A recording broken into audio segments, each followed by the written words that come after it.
Good evening, everybody.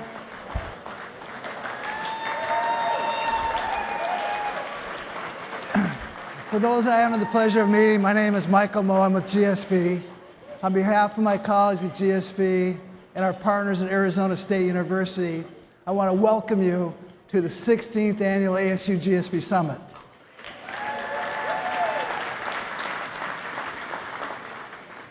So I want to address the elephant in the room. I know you're kind of worried that you might be missing a moment like this or a moment like this. You can see the time. Wittenberg. Oh, that's a long ways. They won it. On the dunk.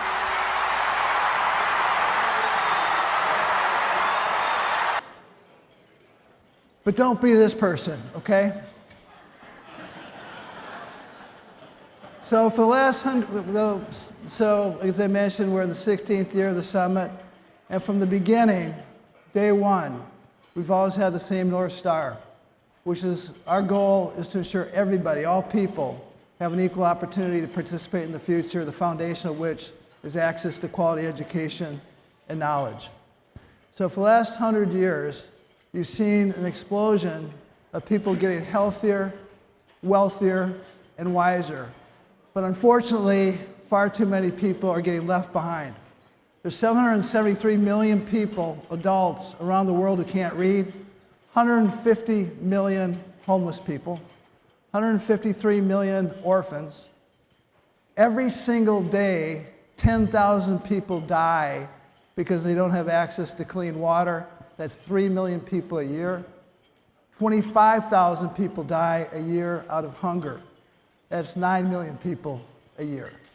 So to put some context behind that, 7 million people died during the whole COVID pandemic. This is Thomas Piketty. He wrote a book about a decade ago, he's an economist, called Capital. And it was a very simple concept with a very profound perspective.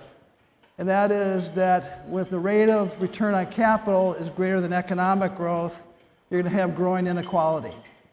And so the only thing that's good about this is last week we had a giant inequality gap that was crushed. But over time,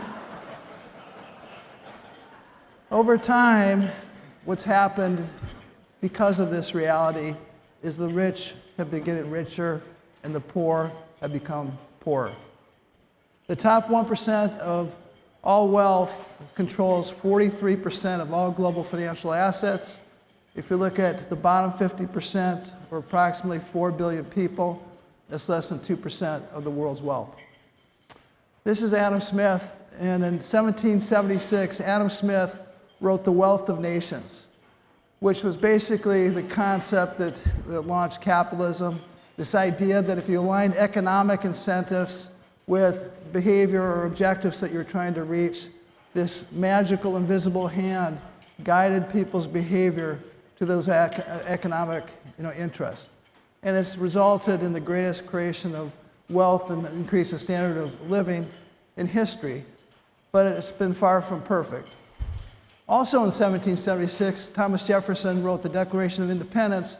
In it, he talked about everybody should have equal opportunity for life, liberty, and the pursuit of happiness. In 1789, George Washington talked about a different type of invisible hand in his inauguration address. What he talked about was that people were really motivated. What guided their behavior was this seeking meaning, seeking purpose in their life.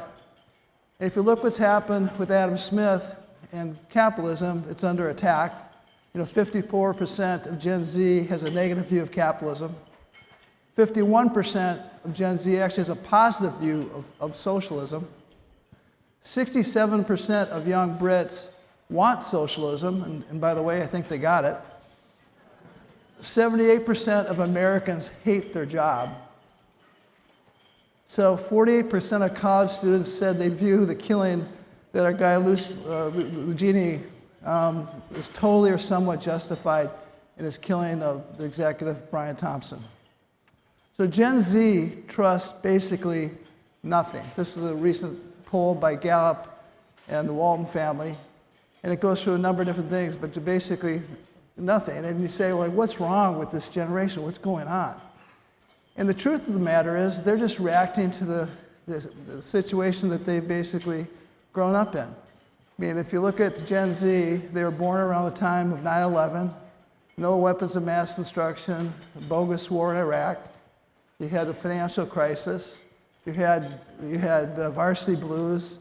You had COVID. You had all these things. And like, how could you trust an institution? So the reaction is just a natural to what they've experienced. So our concept, our view, is that Adam Smith's invisible hand is broken. And what we think what fixes it is to merge it with George Washington's invisible hand. We think that's what's going to create the solution to make our society go forward. So we call this values investing, combining purpose and profits. We think the great businesses of tomorrow are going to have the ambition of a for-profit and the heart of a not-for-profit. So you seek meaning through learning, purpose through work, and this beautiful merger is what we think can move our society forward in a very major way. So the American dream has been this ideal that's propelled our country forward for several centuries. And it's really this idea that it didn't matter who your family was, where you went to school, anything. What mattered was how hard you were going to work. You kept your nose clean, you worked hard, and anything was possible. In fact, my family experienced the American dream. My grandfather, Odd Mo, O-D-D Mo, grew up in Trondheim, Norway, came to America with a third-grade education. He and his 9 brothers and sisters ended up in Duluth, Minnesota. And so he worked at various jobs and so forth. Ultimately, he became president of Ham's Brewery, which is remarkable for a guy with a third-grade education. But what's so interesting about my grandfather, Mo, is he basically cared about education more than anything. So he didn't care about my accolades or my things I did, for sports or anything like that. He wanted to know what was I doing in the classroom, how was I, what were my grades. And that kind of American dream has really fueled a lot of incredible stories for many people. But if you look at, what the secret to all this for a very long time is after you kind of carried your basics, education really was that foundation to opportunity. And so over the last couple of 100 years, there's been different initiatives, different things that have gone on to try to make our education system better. Brown versus Board of Education saying separate by definition wasn't equal. A Nation at Risk came out in 1984 with then Secretary of Education Terrence Bell. And in it, kind of the summation was that he said that if a foreign adversary were to impose our education system on ourselves, well, we might very well consider that an act of war. You had No Child Left Behind with George Bush. You had President Obama, Race to the Top. All these well-intended initiatives to move things ahead. Some good news and some bad news. So the good news, last year we had the highest graduation rate in high school history. 87% students graduated. That's the good news. Bad news, less than half of them were proficient in reading and math. So we're graduating people that don't have skills in math and reading. Spending per student has gone up significantly since the Nation at Risk came out as a report. And class size has fallen from 18 to 15. All positive things. But unfortunately, test scores have remained persistently mediocre and have not increased over the last 50 years. In Baltimore, you have 23 schools where 0 students were proficient. In Chicago, you had 33 schools where 0 of the students were proficient. We have a chronic absentee problem around the country, particularly in large urban school districts. In Chicago, again, 40% of the students aren't showing up. So it's pretty tough to learn if you're not going to school. You have 70% of the prison population is high school dropouts. And so, I believe that we got to make prisons prep schools. It's a different subject for a different night. But nonetheless, these are issues that need to be addressed. So you're going back to when the education system was created, Horace Mann in Massachusetts in 1837. And at that time, the economic system was built around a manufacturing economy. It looked like this. And so it was natural. That was sort of the way the school system was created. But in the last nearly 200 years, a lot of things have happened to kind of change the way the world works, including a bunch of disruptive technology, from the telephone in 1876, the automobile in 1886, the airplane in 1903, the PC in 1974, cell phone in 1983, the internet in 1993, cloud computing in 2006, the smartphone in 2007, and obviously generative AI in 2022. And so, we've got to think about what's changed and what's happened and what are the objectives. So this is a story I like to tell. This is about Grandma Smith. And she had this famous ham that she made for Easter. And part of what the magic was is she cut the end of the ham off, and it was just legendary. Everybody just kind of raved about it and couldn't believe just how good it was. But after meal one Easter, the family always got together and said, why do we, why do we cut the end of the ham off? And so finally they go to the source and talk to Grandma Smith and said, Grandma, why do we cut the end of the ham off for the Easter ham? And she goes, well, when Grandpa and I were first married, our oven was like this big, so we had to cut the end of the ham off. And the point with that story is it kept on doing that, not recognizing things had changed. Just keep on doing it because that's the way things have always been done. And we can't afford to do that anymore. And so when you look at the school system that we have, it just hasn't evolved with the time, but we've got to think about how do we change that, and not only change that, how do we change that in an accelerated fashion. So when you look at what's going on, you've got studies that show that this generation of children is going to be less educated than their parents. You got businesses that say they can't employ the students that come out of our schools. They can't read, they can't write, they can't do math. You've got politicians that are now seeing polls where people they want change, they want choice, they want things to be better, and it's a priority for them. And against that, you have the entrenched status quo that says, give us more time, give us more money. And the good news is, the American people have said 250 years is long enough, we need to fix things today. And so you look what's going on with that. You have in school choice, you have about 75% of adults support school choice. In a country where we can't even agree what day of the week it is, it's pretty impressive that you have an issue that's in favor.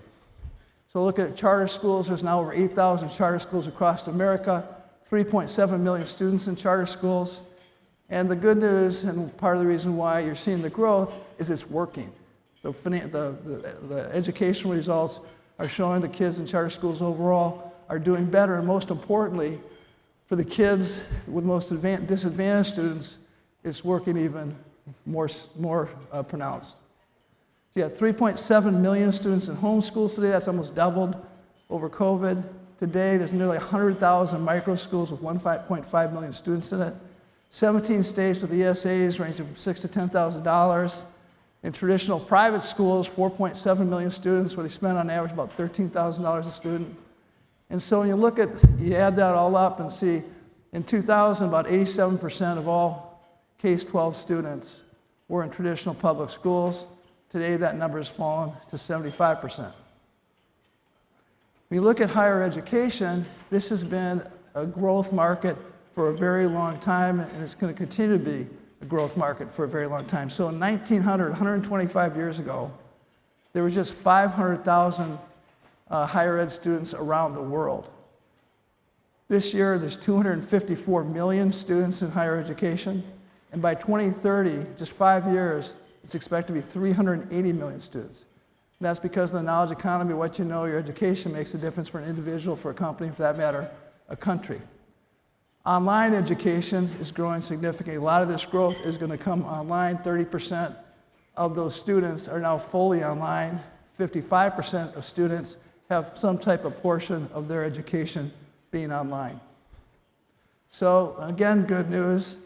U.S. adults with a college degree has grown to 38%, up from 24% in 2000. Bad news is college debt has exploded in that same period of time, going from $144 billion to $1.8 trillion, larger than credit card debt. Graduating from college within 4 years has also increased in impressive fashion. Nearly 50% of college students graduate now within 4 years, and that's terrific. Bad news is that 52% of the college graduates work in jobs that don't require a college degree. 27% of all college graduates don't work in jobs directly related to their field of study a decade after graduation. And just in the last year alone, you had jobs requiring a degree drop from 18% to 14%. Really significant, the half-life of skills has fallen from 30 years in 1980 to 5 years in 2024. And if you're in a technical degree, 2.5 years. So you think about this, and you're basically driving off your campus with your degree, and immediately, that degree is losing value in many respects. Coding at the speed of thought, what's magical with the technology replacing the technologist is anybody can basically create a company, anybody can code. So this is a company called Lovable that basically, in seconds, you can have your own website and your own full stack engineer. This is going to be unbelievable for innovation. So the number one coding language in the world today isn't Python, it isn't Java, it's English. I've been talking about the 7 C's for a long time, and while I'd love to move on, what this really is foundational, it's timeless, because when you look at how technology is changing things so fast, the world's changing so fast, it's really these foundational skills which people need to master, and these aren't going to be replaced. So what are the 7 C's? Critical thinking, creativity, communication, by the way, the number one required thing that employers are looking for, cultural fluency, civic engagement, collaboration, and character. We've added 2 C's, and just because I like the sound of the 7 C's so much, I can't create the 9 C's. But there's 2 C's that are equally critical, maybe the first one most critical, and that's cognition, or learning how to learn, because that's the one thing that we know for sure, is that we're going to have to be learning our entire life. This is just a class that Coursera has, Learn How to Learn, actually out of the University of California, San Diego. Nearly 4 million students have gone through that program. And curiosity, having this insatiable appetite for understanding how things work. Always asking, how come? So going back to the higher education story, get back to just thinking about where we're at and how to reimagine where we need to get. Today, 60% of all students are non-traditional. In other words, a traditional student is an 18 to 22-year-old that went to college right out of high school and doesn't work. So today, you have more than half of them that are not traditional students, but universities are set up for 18 to 22-year-olds. College classes during the day, dormitories, football team, marching band, swimming pool, all irrelevant to over 50% of that student population. The University of Kentucky spent over $1 million a day for the past decade on facilities. And so, not coincidentally, if you look at college students that graduate and they ask, is it worth it? In 2011, 86% said, yeah, it was. Last year, only 42% said it was. And guess what? If you have debt, if you took out college debt, it's 22%. That's not a sustainable model. So here's a pop quiz. You ready?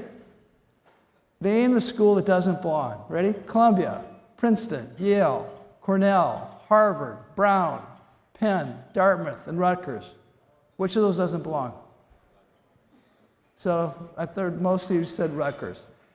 And that would be one answer for sure, because the other schools are Ivy League schools, right? But I'd say actually the school that doesn't belong is Cornell, because Cornell was started in 1865, but the rest of the schools were started before the Revolutionary War. And my point is, you can't think of another industry where the leaders of 200 years ago are the leaders today. So, as Plato said, necessity is the mother of invention. And there's a bunch of necessity here, and you're starting to see a lot of invention. So again, you've seen change. This is part of education. Obviously, we have Linda McMahon here tomorrow. Doge, you have a lot of chaos, a lot of things going on.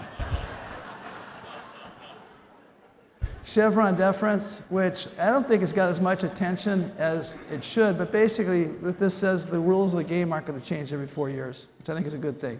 And obviously, and a lot of the conversations have been about, will be about, and is as big a deal as what people are making is the AI revolution. And we say that AI is like air. It's invisible, it's ubiquitous, and you're going to need it to live. But when you look at AI, my friend Mark Andreessen said that software is eating the world, but AI is its teeth. But importantly, humans decide what to eat. And that's a key point. But also, as my friend Bill Campbell, they call him the coach of Silicon Valley, said, when we have facts, we'll use facts. When we just have opinions, we'll use mine. So we think it's such a big deal. It's not just a megatrend, it's a gigatrend. And this gigatrend is like something that we can't even imagine how significant this is.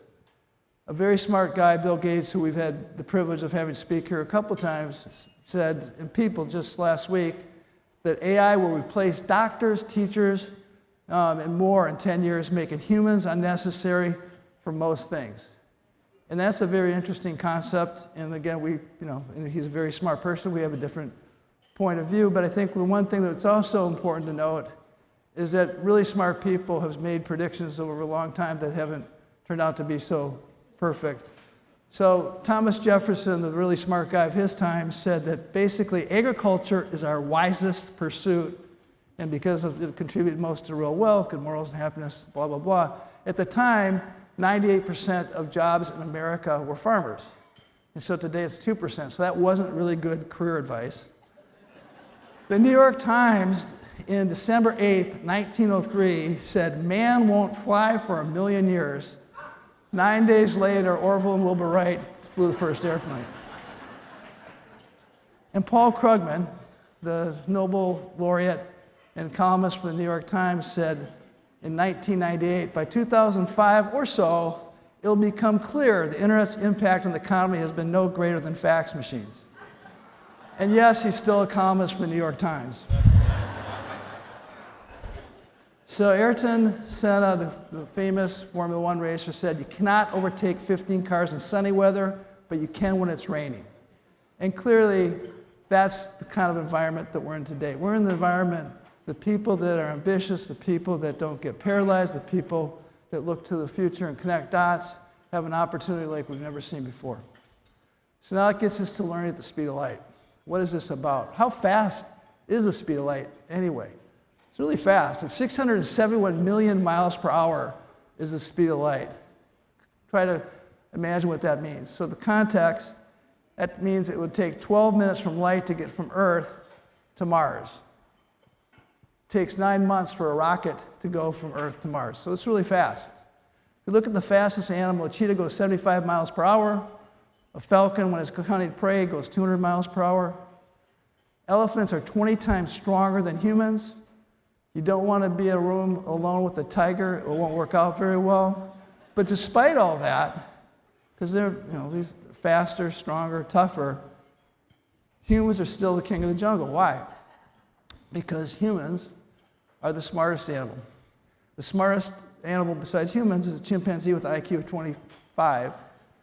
And so that kind of reality has led us through technology to continue to advance and have opportunities. So whether it's weapon technology or manufacturing technology or transportation technology, airplanes, planes, trains, and automobiles, making the world smaller, that has all advanced humankind in a way that has the kind of results that we've been able to achieve. But now we've got information technology, which is a whole new animal, which effectively the computer brain is doubling every couple of years. And that concept was first articulated by Gordon Moore, who 60 years ago, believe it or not, 60 years ago, predicted that computing power was going to double every couple of years. And what's so interesting about what ultimately got known as Moore's Law is that Moore's Law wasn't a physical law or a scientific law. It's basically Gordon Moore imposing his will upon an industry and not only transforming technology, but transforming the world as we know it. And the fact that this came to be has basically changed the game. As we've seen, this is a chart I've used many times, but it's a very instructive chart, and that is that human capabilities are on this linear curve, and technology, through Moore's law, is on an exponential curve. And so where we're at is the technology is replacing technologists, and that, again, can be a really bad news if we can't figure out some ways to combat that or align with that. So I'm going to, real quickly, to understand just how significant this is, I don't know how many of you know about the rule of 72, but it's a very simple, fast way to think about the magic of compound interest. What this basically says, if you divide an interest rate into 72, it tells you how long it takes for that principal amount that you're talking about to double. So in other words, at a 6% interest rate, 6 into 72 is 12. It would take $1, 12 years to double at a 6% interest rate. If you had a 9% interest rate, you divide 9 into 72, that's 8. So $1 would be $2 in 8 years. Got it? So an example, what does that mean? What would this look like in the real world? Well, in 1626, Peter Minuit bought Manhattan Island from the Native Americans for $24. And so to determine whether or not that's a good deal or bad deal, though, and again, it depends on your perspective. But let's just say from the Native Americans' perspective, if they took that $24 and they invested it in a fixed income vehicle, which over time has returned about a 5% on average through history, that 5% over the 399 years, the 400 years, turns into $7 billion. That's a lot of money. But when you contrast that with the fact that Hudson Yards, a project in Manhattan alone, is worth $25 billion, maybe doesn't look like such a good deal. But if they could invest at 10%, what do you think that would be? So they invest at 10% in 399 years, would that be, is it $7 billion, so it would be $14 billion? No, because of compounding, what it would be is $786 quadrillion, which is an amount that's unimaginable, but that's what the math says. And that is the magic of compound interest. That's why Einstein said that compound interest is the eighth wonder of the world. But that's what's going on in this exponential growth in computing today. So if Moore's law were just to last for another 10 years, which many people say it will, that means the computing power is going to go up 32x by 2035. In 20 years, it'll be up over 1,000 times. So how can we learn faster? How can we catch up with technology? Well, a number of people have done things over time to try to do this. President Kennedy famously took an Evelyn Woods speed reading course and had his cabinet do it as well. And he was able to take up his reading to 1,000 words per minute, which is about 4 times more than average.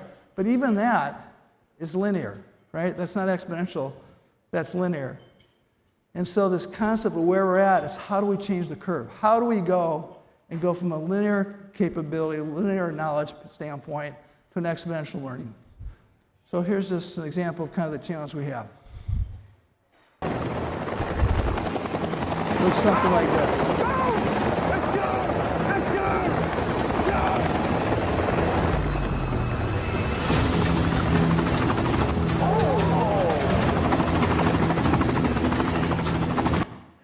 It's not easy, but it can be done. So in 1996, I wrote a white paper called The Dawn of the Age of Knowledge, and it predicted the emergence of the knowledge economy, how the internet was going to change everything, and how education was going to be at the center of the knowledge economy. And then in 2015, wrote another white paper called The 2020 Vision, in it talking about what the world would look like in 2020, talked about how AI was going to create this incredible personalized learning opportunity, knowledge economy, current knowledge as a currency, other concepts that have played out. But as we look ahead, how we do this is we think about these mega trends that are coming ashore and creating these changes and these opportunities. And so some of these mega trends that we're looking at and applied against the learning market, and how do we be able to learn at the speed of light? We've got longevity, we've got demographics, we've got West killing itself, Far East vanishing act, South Asia surging, Africa rising. Africa, by the way, had 8 of the 10 fastest country growth in the world last year. 41% of their 1.1 billion people is under the age of 15. Isolation, gamification. We've got 3.3 billion people around the world playing games for about an hour and a half a day. Infobesity. So we're overwhelmed with all the information. But what AI can do is basically be Ozempic for the brain. AI natives, which are basically the students that are in school today. AI immigrants, basically the teachers that are teaching these students today. creating agency, blockchain, agentic AI, cheaper, faster, better is a megatrend. Convergence, entrepreneurship, exponential experts, mobile. The global Silicon Valley, which our firm is named after, which is this idea that the mindset of innovation and entrepreneurship that's made Silicon Valley so special is spreading throughout the world, which is incredible. So as we try to think about where the future is, we look at these mega trends, we connect these dots, and we project where we think the themes and opportunities will be created. We couple that with this kind of going back to the question, what is the purpose of education anyway? Is it to cut off the end of the ham? Or is what are we trying to accomplish? And real simple definition, to acquire knowledge and skills that can be applied toward living a productive life. That seems like a pretty good definition to me and how we're kind of framing the way that we're thinking about this. So what prevents us from doing that? Well, there's a bunch of different obstacles that we got to knock down or eliminate the friction. So you have geography, you have cost, you have ADD, you have technology, you have access, tradition, and time. So back to basketball, this is James Naismith. His innovation, their innovation, was to cut the bottom out of the basket so the ball would go through. And everybody seemed to like that except for the person on the ladder whose job was to take the ball out of the basket. But that's been a good innovation. You look at back to these trends. Invisible learning is a theme that we've thought about for a long time. You look at all the people, 3.3 billion gamers that are playing for an hour and a half, learning different skills. Duolingo's case got 37 million daily active users learning language, $13 billion market cap. Hollywood meets Harvard. It's tough to learn anything if you're not paying attention. Hollywood does a great job of telling stories, engaging an audience, creating stars. So if you haven't been down to the Dreamscape lab down below in Town Square, I encourage you to do it, but the proof is in the pudding. Students are 2 times more likely to get an A in the Dreamscape course. This is the most famous teacher in the world, Mark Rober. He has 66 million followers on YouTube. Here's just an example of one of his short videos. Have you ever played this jelly bean guessing game only to guess hundreds or even thousands off the actual answer? Well, here's a way you could guess an almost perfect number every single time. The trick with these is you kind of draw a line, or at least like an imaginary line, across the width, right? And then what you're gonna do is just count how many jelly beans intersect that line. So in this case for me, I'm counting 1, 2, 3, 4, 5, 6, 7, 8, 9, 10, 11. and then once you've done it on one side, you can do it again on a second side. 1, 2, 3, 4, 5, 6, 7, 8, 9, 10, 11, 12. I actually got one more, so it is good to kind of get that average. And then finally, go all the way up the top, count that. In this case for me, 1, 2, 3, 4, 5, 6, 7, 8, 9, 10, 11, 12, 13, 14, 15, 16, 17. So now I would take out my trusty calculator and I would multiply 11 times 12 times 17, which is 2,244, which I am told is pretty close to the right answer. 240 million people have watched that. So thinking about what the world's greatest university is, it's already in your pocket. You have access to ChatGPT for research, YouTube for a video library, Spotify for your playlist, Reddit to create a community, TED for expertise. Knowledge is a currency against this analogy that you're requiring. It used to be you exchange the sheepskin for an opportunity. And historically or today, it costs you $250,000, $400,000 for that degree. And all of a sudden, through AI and being able to show the competency as opposed to necessarily this artifact of historical traditional value, changes the game. So it's about competency trumps credentials.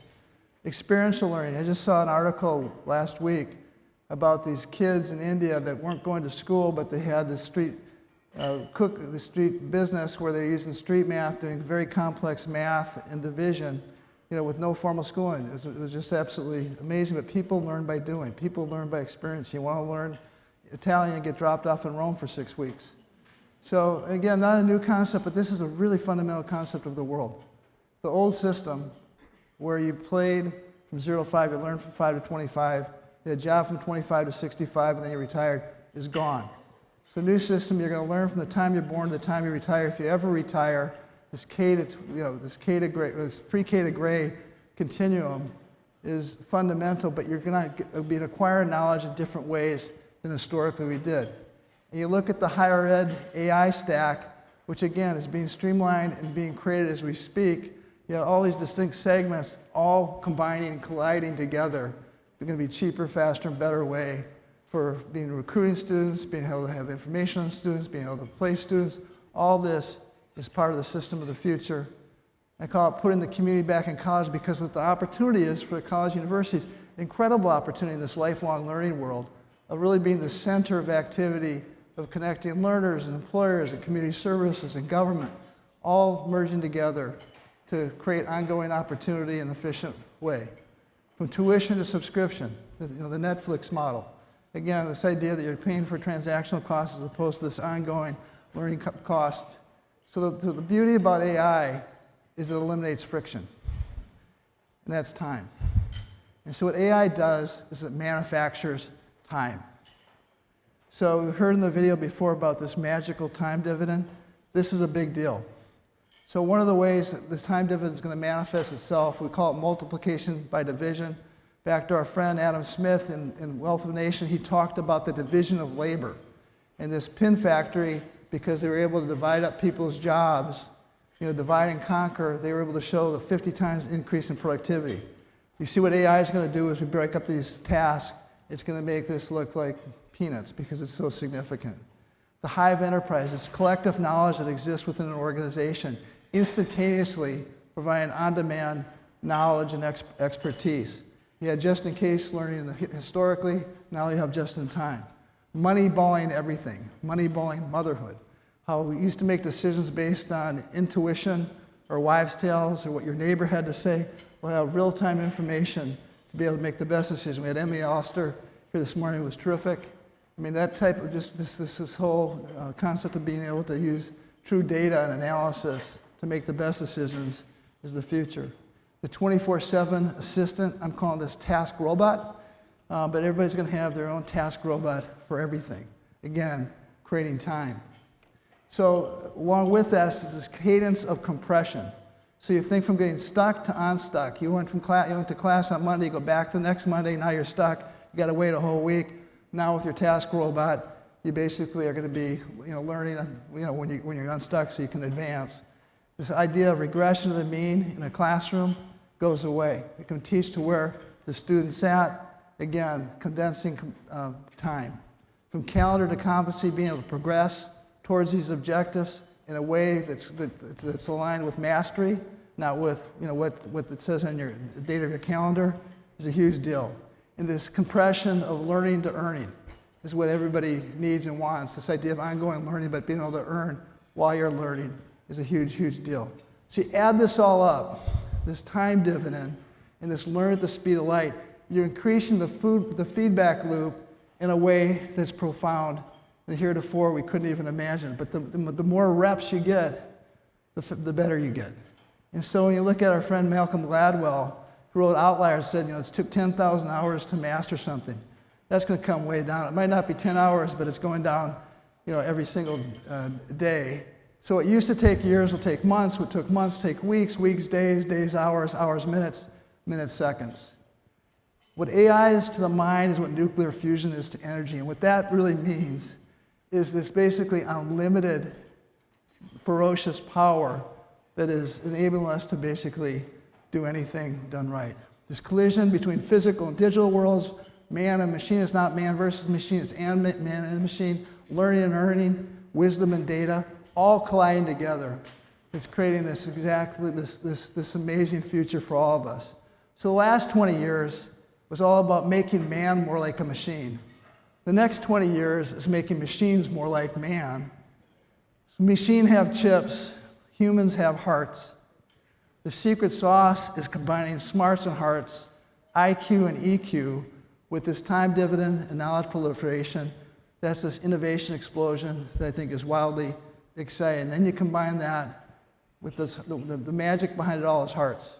The magic behind why people in this room and why education matters so much and how we're going to change the world for good is the commandment to love your neighbors yourself. Because if we love other kids, we love our own kids, we take advantage of these amazing technologies in front of us, I know it's very, very anxious times, but it is the most exciting times of our lifetime. You look over the next 10, 20, 30 years, what can be accomplished together by loving people, by using this amazing technology, and reimagining, thinking differently.